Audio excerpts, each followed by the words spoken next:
The doorbell chimed as I eased Laura from her wheelchair to the sofa, her leg braces clicking softly. 3 days into our new home at Maple Grove, we were still unpacking our lives.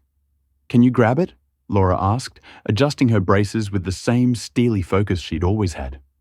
A chase gone wrong after 15 years as a K-9 officer had left her with limited mobility, but she was still the toughest person I knew. At the door stood a woman with flawless auburn hair, clipboard in hand, flanked by 2 polo-clad guys like a wannabe Secret Service. "Welcome to the neighborhood," she said, smile as stiff as her posture. "I'm Margaret Pierce, president of the Maple Grove Homeowners Association. Here's your welcome kit and first month's dues." I scratched my head. That's weird. Our realtor said this place isn't under the HOA, exempt in our closing docs. Margaret's smile flatlined. "A mistake. Every home here's in our association. Mandatory." "Not per our paperwork," I countered. "This lot predates the HOA. We've got grandfather rights." Her eyes narrowed. "We'll need those documents. Board meetings Wednesday, 7 p.m. Bring them." She shoved a fat folder at me. "Meanwhile, here's our rules. That ramp by your side door, it's got to go. Doesn't fit our aesthetic." My temper flared. "It's for Laura. She's disabled. Needs it to get in." "Rules are rules," Margaret shrugged. "Apply for a variance. Next meeting's in August." From inside, Laura called, "Who's there, Mark?" "Just the HOA saying hi," I replied, voice steady. Margaret peered past, spotting Laura. A flicker, not pity but scheming, crossed her face. "Your situation doesn't waive standards. We value uniformity." "Thanks for the visit," I said, shutting the door. She wedged her foot in. "One more thing. Your wife's van with those dog stickers, garage it. No commercial vehicles overnight." "It's not commercial. It's her wheelchair van." "It's got advertising," she insisted, pointing to K-9 decals from Laura's cop days. "Rules apply, Mr. Taylor. Wednesday, 7 p.m. Don't be late." I slammed the door, hands trembling. Laura skimmed the 56-page rulebook. Grass at 2 inches, flags only on set holidays. "Ridiculous," she muttered. "And my van's banned from the driveway over the K-9 decal." She snapped the folder shut. "That's illegal. ADA says otherwise." "I know," I said, sitting beside her. "We'll fight. I've got our docs in the safe." That night, we confirmed our lot, built a decade before Maple Grove, was explicitly HOA-free. The next morning, I left for work. Laura had therapy at 10. I kissed her goodbye, clueless about the storm brewing. At lunch, my phone rang. Laura's voice was taut. "They booted my van." Margaret and a tow outfit. I'm stuck, no therapy. I bolted home. Laura was squared off with a tow guy, her wheelchair barring his path, while Margaret smirked from her porch across the street. "This is illegal," Laura said. "You can't tow from private property without authority." "Got it right here." The driver waved a form, Margaret's signature scrawled, "Community violation." I stormed up. "This lot's not HOA. You've got no say." "Not my call," he shrugged. "I follow orders." Margaret sauntered over, smug. "Maybe this'll nudge you to Wednesday's meeting. Next time, it's impounded." Laura's eyes blazed, her calm hiding a storm. "Remove the boot," she said, low. "Or one call to my old captain brings 5 squad cars for attempted theft." The driver wavered. Margaret scoffed. "She's bluffing." Laura flashed her badge wallpaper. "Test me."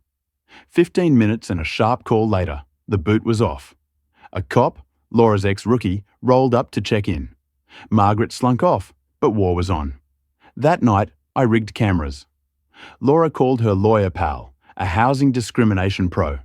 We braced for more, but it hit fast. Neighbours accidentally blocked our drive. City complaints targeted our ugly ramp. Someone snitched our sprinklers broke water rules, sparking an inspection. "They're grinding us down," Laura said, eyeing Margaret leading a property value walk past our house. "She wants control and something's fishy. That tow was too quick.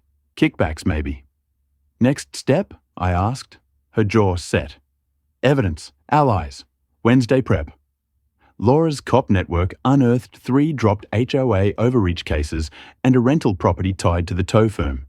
"It's not just us," Laura said. "She's running a fiefdom." Wednesday, I got home to an empty driveway. Laura's van gone. Panic hit. Her phone went unanswered. Then an unknown number. "Mark, it's me," Laura said, strained. "They towed my van from therapy. Rapid tow on industrial, $450 to free it. HOA says commercial violation. Captain Hernandez is in court. Can you get me?" I raced over, fury mounting. This wasn't a flex. It was an attack on Laura's freedom. At the lot, fenced in barbed wire, Laura waited, face taut with rage and shame. 2 hours here," she said as I knelt beside her. "They won't budge. Say it's policy, despite it being my mobility lifeline." I paid $450 cash, fuming. The van had a fresh scratch on the ramp. Laura went dead quiet, her storm brewing. "Photograph all," she said. "Scratch, forms, lot. We're building this."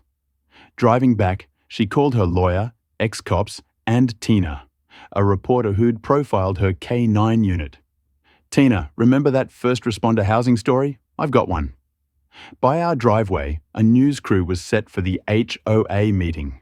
Neighbor George, an old-timer, waved, pointing to new American flags along our lot. "Heard about the van. Those flags mark the pre-HOA line. Been here 30 years. Your place was never theirs." Laura grinned, her first real smile. "Thanks, George. Time someone faced her." She donned her dress blues, medals pinned, a photo of her K-9, Rex, tucked by her chair. "Mind games," she said at my look. "Margaret wants a scalp. I'll show who she's up against." The HOA meeting was in the clubhouse, one measly back ramp. "Ada fail," Laura snapped, taking pics. Inside, 30 neighbours faced Margaret and 4 board members. She droned, "Non-compliant cases get 2 minutes. Board's word is final." Then froze, seeing Laura in uniform. Whispers spread. "Officer Mitchell," Margaret recovered. "You're early." "Right on time," came a voice. Captain Hernandez, uniformed, with 2 cops and Tina, press badged. Margaret flushed. "Private meeting, no media." "Public space, open laws," Tina chirped. Laura rolled centre. "We're here for illegal towing of my ADA van, harassment on our exempt lot." I laid out docs, 1978 deed, 2003 survey, title noting no HOA, plus a cease and desist for ADA breaches. Hernandez added, "We're probing selective enforcement and tow kickbacks. Residents are talking." Murmurs grew. A woman stood. "They towed my kid's car, vawed $100 for a college sticker." Another, "Fined for a hoop 6 inches high." Margaret banged her gavel. "Off agenda." "I move to add them," said Clara, a board vet, "and review tow contracts, especially payments to Margaret's Vacation Landscaping." Margaret paled. Clara waved papers. "Treasurer here. Payments to Pierce Landscaping. Your son's firm." Silence fell. "Problem's not my decal," Laura said. Hernandez stepped up. "Mrs. Pierce, station now. Fund misuse questions." She left, ranting. The board refunded us, exempted our lot, and ordered an audit. Outside, neighbours swarmed Laura with tales. George brought wine. "You've shifted it all." Folks were scared stiff. Laura, amused. "A choice can work right." "I might run for board." Tina called. "Stories blowing up. Other HOAs want Laura as a consultant. Solutions, not just scandals." "I'm in," Laura said. Sirens woke us next day. Cops at Margaret's tutor. Officer Kelly, with her Shepherd Duke, and Hernandez hauled files from a garage safe. Margaret robed, shrieked, "They framed me!" Kelly stayed cool. "Reports of fraud, intimidation. Show us the books." Neighbours gawked. Mrs. Kim asked us, "What's this?" "HOA cleanup," Laura said. Dues tripled. "Where's the landscaping?" Kim got it. Nothing new but Margaret's lot. Later, Vice President Tom confessed at our door. She hid real books, skimmed 30%, split tow fees with her brother-in-law, hit 12 families. That night's emergency meeting ousted Margaret, refunded victims, made membership optional. Tina filmed. Laura got applause. 3 weeks on, Margaret's court loomed, Laura to testify. The new board, Tom, Kim, Jenkins, tapped her for an accessibility committee. Kim brought cake. Should have fought her sooner. She dished. Margaret drove out 4 families. At a revamped community centre with new ramps, Laura pitched using Margaret's $75,000 haul for accessible playgrounds. Unanimous yes. Hernandez revealed Margaret's multi-HOA scam. She was jailed 18 months after pleading guilty. 6 months later, our backyard barbecue rocked. New swings rolled, kids quizzed Laura about Rex. Tom toasted, "It takes a bully to show what community is, and a no to fix it." Maple Grove bloomed. Fences dropped. Kids roamed. Home felt real. Laura, now on the board, pushed accessibility fixes. Margaret's house sold. Her shadow faded. One evening, as we grilled, Laura tucked Rex's photo in her pocket, grinning. She thought she'd break us. Instead, we built this. I raised my glass. To the wrong crew. The neighbourhood glowed, stronger, freer, hers.